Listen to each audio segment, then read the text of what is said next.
tai, ką geriausiai žinai ir ypatingai Mažeikiuose.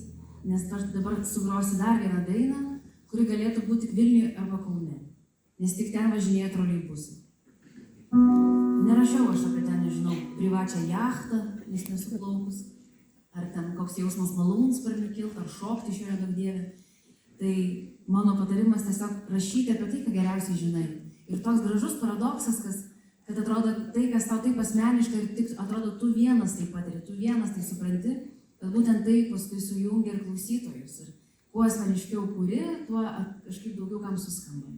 Tai labai graži dovana kūrybos, nepataikauti, būti ištikimu savo, o tada žiūrėk dar ir pasirodo nesi vienas. Tai dabar aš Vilniui, kai vairuoju, Onos bažnyčiai duodu mirksiuką, tada troleibusams siunčiu linkėjimus, man tokie savekai visi. Tai aš taip per dainas vis kuriu ryšį su savo miestu. Jau atrodo viską aš ten žinau, bet kai parašai kažkokią naują dainą, dalelį miesto, jis tarsi dar artimesnis draugas pasidaro. Kartais ir priešas. Šiaip tai Vilnius toks love-hate, kaip jaunimas sako.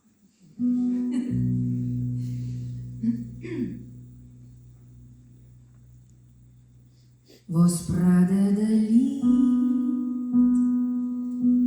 įsėdu aš į seną troleibusą, kėdė pakrašty. Žinau, kad ne viena jaučiu tą patį, įsisiurbia greit. Akys į vaizdus, rasoto lango, tamsiais kambariais. Prisimenu visus ir vėl paleidžiu, kaip išlipti man laiku, kaip suprasti, ką vežu, atrasti.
šviesa